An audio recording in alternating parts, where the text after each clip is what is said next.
están estas estampas de la realidad, del horror, de la violencia, del México que sangra, Guanajuato, Oaxaca, Guerrero, pero antes fue Veracruz, Morelos, vaya, las historias y los casos ya no alcanzan los dedos de las manos para contarlos, para enumerarlos. Guillermo de Loya, ¿cómo estás? Gracias, Manuel, todo muy bien, buenas noches. Manuel, muy buenas noches, buenas noches. Jorge Fernández Menéndez, buenas noches, un placer, Jorge, como siempre. ¿Qué lectura le das? Vamos a partir, si les parece, el tema, porque son dinámicas particulares que sí, convergen en la dinámica de violencia, de inseguridad que se vive en el país, pero son dinámicas particulares. Lo de Guanajuato, Jorge, lo del Marro, lo de Guanajuato, ¿cómo lo lees? Es un caso muy particular desde todo punto de vista. Lo primero es que el cártel de Santa Rosa de Lima, que nosotros hablamos mucho del cártel de Santa Rosa de Lima, en realidad es un cártel muy atípico.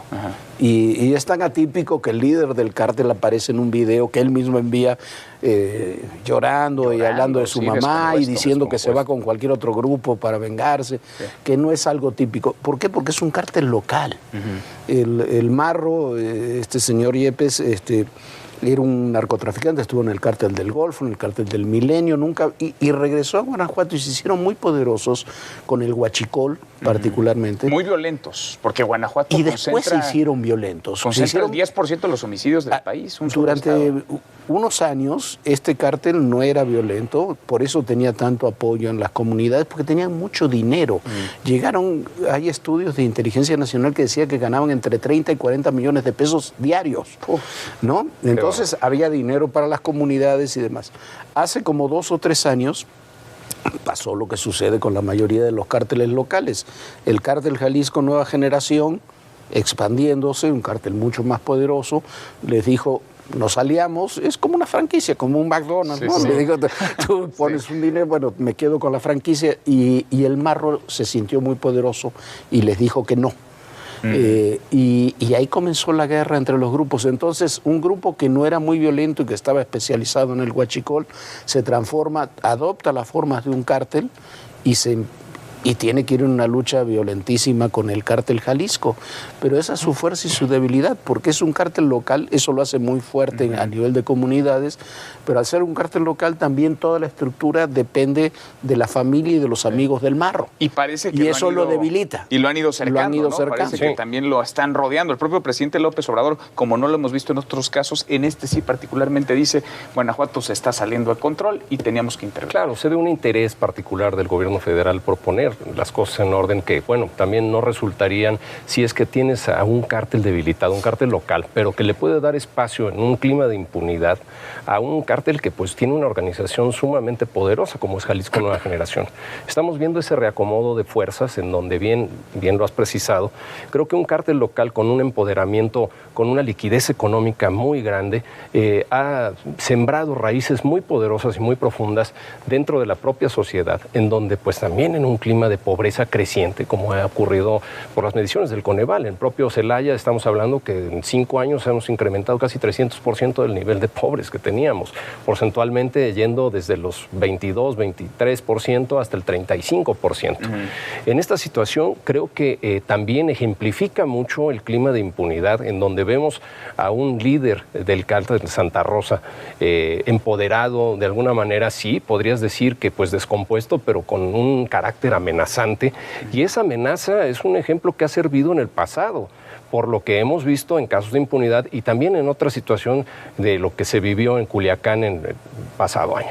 Esto creo que es una cuestión a que hay que poner atención porque puede desbordar en una violencia generalizada, en esa posible alianza que también se manejaba del cártel local con el cártel de Sinaloa para poder amedrentar y poder, el Marro en su video. Y poder bajarle, digamos, la capacidad operativa a Jalisco Nueva Generación. Que se siente con ese poder, ¿no? De amedrentar, de amenazar a las instituciones y de anunciar incluso sus alianzas. Ahora me llama la atención porque lo señalas, Jorge, es un cártel que no tiene como una de sus principales actividades el trasiego de droga, ¿no? Quizás tiene, digamos, como una parte en su periferia de sus actividades, pero es el huachicol, el robo de hidrocarburos y me imagino la extorsión también en estos momentos. Extorsión, robo de cajeros automáticos y ahora en el último año y medio, en la misma medida en que disminuyó el huachicol, robo de trailers. Es una de sus principales. Porque ahí pasan todas las carreteras. Pero fíjate, eso es lo valioso. Son las variantes económicas que empiezan a tener también los cárteles de la droga. Así es, sin duda alguna, ¿no? Lo que pudo haber empezado como un cártel de la droga acaba diversificándose y luego tal vez el negocio de la droga ya sea algo mínimo, ¿no? Que no tenga mucho que ver en esto.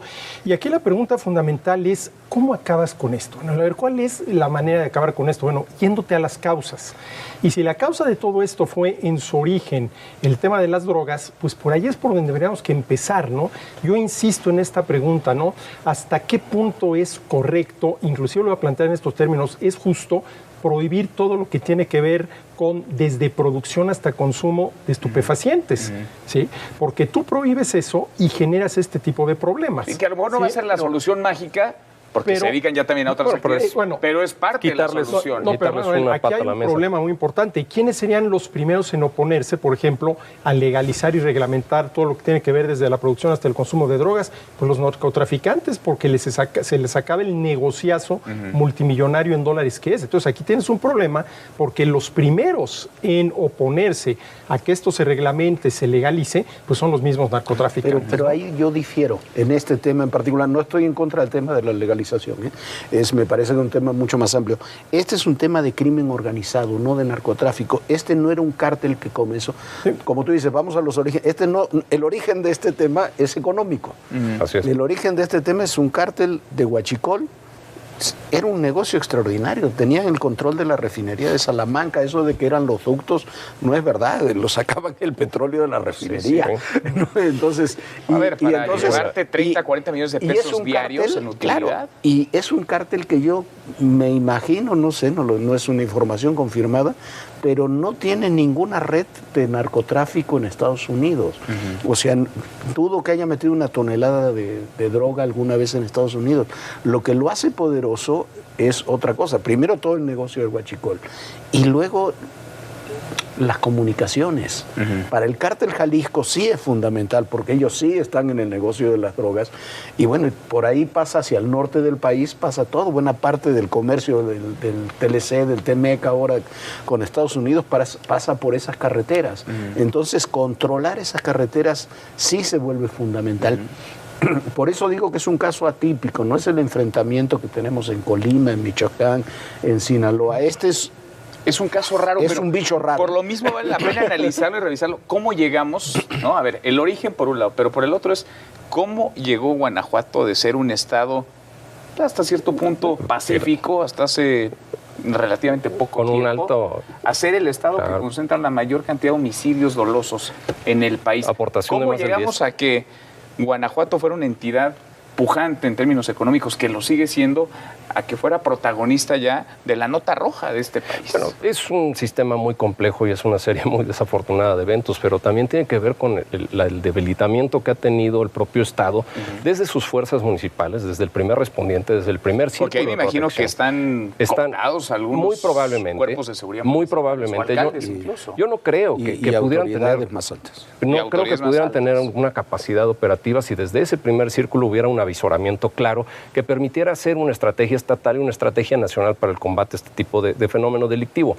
Sin embargo, la pobre inversión en materia de seguridad, el deficiente acoplamiento que ha tenido la operatividad de la Guardia Nacional en esta época transicional, que todavía no se acaba de asentar, 79,000 elementos para 150 regiones, donde la gran mayoría están, digamos, distraídos hacia lo que es la contención migratoria en el sur, más de 22,000 elementos designados, y este reforzamiento que se quiere hacer con el Ejército y con la Marina Mexicana, que todavía no se ha llevado a una buena conclusión, precisamente por la falta de capacidad de coordinación dentro de los mandos operativos. ¿A quién responden? ¿Cómo responden? ¿Cuáles son los protocolos para la actuación?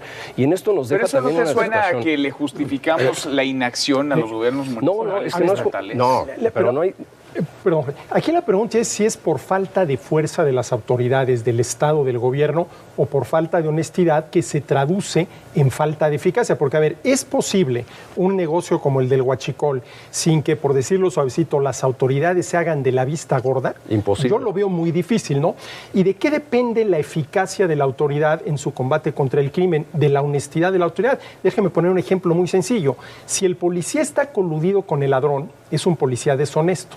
Y esa deshonestidad lo va a hacer un policía ineficaz, porque si yo, ese policía, estoy coludido con el ladrón, si yo veo que el ladrón te va a robar, como vamos a medias en el botín, pues voy a hacerme de la vista gorda, me doy la vuelta y que te robe, porque vamos a media. Entonces, es un tema de honestidad, de eficacia, no nada más es una cuestión de fuerza, no nada más es una cuestión de cantidad, que también tiene algo que ver, porque a ver, vámonos a la visión grande, ¿no? Si tú tienes una sociedad en la cual un solo elemento de esa sociedad es un delincuente, tienes un problema menor que lo vas a resolver.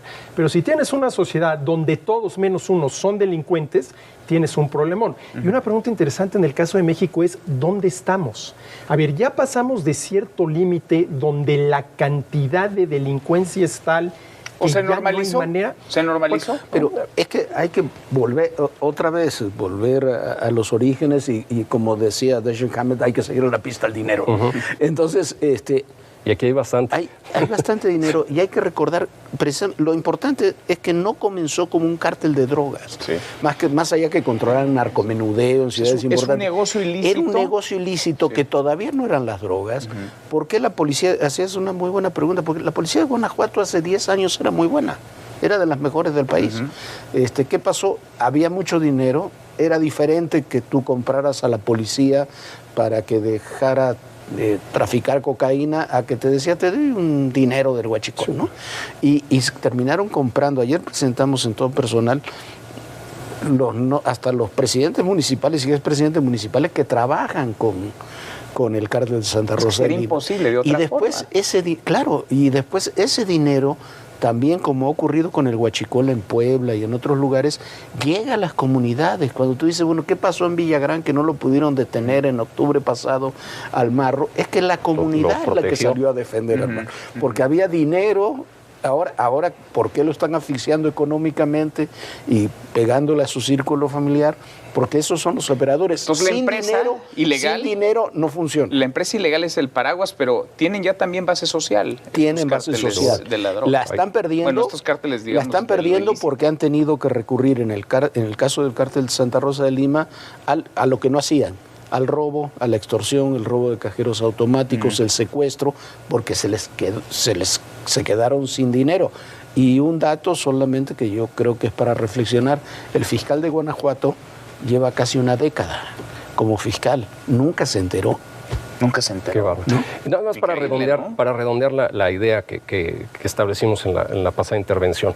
Yo creo que de ninguna manera es justificable la poca acción o la inacción del Estado mexicano en ninguna de sus vertientes, ni municipal, ni estatal, ni federal. Pero sí es una cuestión de capacidades, por lo que estabas mencionando, Arturo. En 2.458 municipios mexicanos, la mitad de ellos cuentan con casi 10 policías en promedio. Eso es una cuestión que verdaderamente deja en una situación de poca protección o de vulnerabilidad a la población, repito, en ese primer círculo preventivo que es la policía municipal. Ahora, ¿cómo se ha fortalecido esto? De alguna manera creo que es muy pobre la provisión de recursos que incluso en estos 2 últimos años se ha también disminuido a través de los fondos participables como lo es el Fortamun. El propio Fortamun ha mermado sus capacidades de fondeo para la seguridad pública municipal casi en 15,000 millones de pesos. Es una situación que no se ha compensado con fondos establecidos desde los frentes estatales. ¿Quién aprueba esas bolsas, por ejemplo? No, bueno, pues eso fue un acuerdo de los propios gobernadores en amparo de la Ley de Coordinación Fiscal. El año pasado, en julio de 2019. Pero no les resulta increíble, a ver, gobernadores que se dan un balazo en el pie renunciando a este tipo de recursos, diputados que representan a sus propias entidades, a sus municipios incluso, porque hay gobernadores y alcaldes que tienen diputados ahí, que dan otro balazo en el pie a la seguridad de sus propios municipios. Donde supuestamente esto se iba a fortalecer. ¿Dónde están las prioridades? Donde se iba a fortalecer con un fondo estatal que solamente Nuevo León es el que lo ha creado, donde ha sido exitosa la experiencia hasta cierto punto, financiable por el impuesto sobre apuestas y juegos. A los municipios de la conurbación metropolitana de Nuevo León se les ha dado más de 880 millones en promedio, cuando por los fondos participables de Fortamun se les daban 200 millones. Sí, y después tienes otro problema. A ver, se han gastado en los últimos 12, 15 años miles de millones de dólares en municipios y en los estados. Ha servido para muy poco porque no hay una norma que obliga, lo que tú, el dato y una que tú dabas opacidad es absoluta. fundamental. Y una opacidad. 2.500 municipios con 10 policías cada uno, que si con un poco de suerte tienen una 38 con 3 balas. Oye, y de capacitación y profesionalización, nada, y hablemos, ¿no? Porque hace poco estaba el caso de Islahuacán de los Membrillos, en donde de pronto investigan, revisan a toda la policía, y de una treintena de policías resulta que la mitad son policías piratas, porque no tienen ningún tipo de certificación para portar el y uniforme. los otros no habían pasado la certificación. No habían que estaban pasado, ahí. no habían Pero pasado. no hay ninguna legislación. Se intentó hacer con Felipe Calderón, se intentó hacer con el presidente Peña, se dijo que se iba a hacer ahora. Pero entonces Y pueden se más los necesita- criminales, se pueden necesita- más los delincuentes, la No, delincuencia no organizada. que el Falta Estado voluntad mexicano. política, Manuel. Falta no hay voluntad voluntad política para hacerlo porque hay mucho dinero en eso. Oye, y no faltará también el convencimiento, de decir, a ver, el Estado, el gobierno a nivel municipal, estatal, federal, su principal tarea, a la que no puede renunciar, es garantizar la seguridad de la gente y impartir justicia, y a eso habría que meterle cuanto dinero sea necesario para que dentro de márgenes razonables, ¿sí?, el Estado cumpla con esa tarea. Es que no estoy seguro si es un ¿no? tema de dinero, porque el dinero ha No es de estado ahí dinero, sobre la Se mesa. ha dilapidado. Bueno, O de Sí. voluntad. Y ha sido dinero mal invertido, mal encausado, quizá. Pero estás hablando también del 0.5% del PIB para las Fuerzas Armadas, del 0.9% del PIB para las Fuerzas de Seguridad Pública, que sigue siendo en apariencia Colombia insuficiente. gasta 4 veces más que Es correcto. nosotros en seguridad pública y seguridad interior. 4 veces lo que nosotros gastamos. Y es un tema, yo creo, también político. Estamos partidizando la seguridad. Cuando gobernó el PAN se hacía, quienes eran opositores no querían invertir en temas de seguridad. Cuando gobernó el PRI, quienes eran opositores no querían invertir en medidas de seguridad. Ahora no se quiere invertir, o gobierna Morena, no se quiere invertir en medidas de seguridad. Hasta que no nos convenzamos que la seguridad no es un tema partidario y político, no vamos a poder dar los pasos necesarios para avanzar en la seguridad. Y que es la tarea fundamental del Estado. Mira, rapidísimamente decía Adam Smith que poco más se necesita para llevar a una nación desde la barbarie hasta el esplendor que paz, pocos impuestos y una tolerable administración de justicia. Ni siquiera perfecta, tolerable. Lo que pasa es que aquí, bueno, pues administramos la lejos, injusticia. ¿no? Sí. Más bien, y la impunidad campea. Así Se nos queda el otro tema, se nos queda Oaxaca, se nos queda Guerrero. Estoy seguro que en todo Sonora. personal lo vas a traer.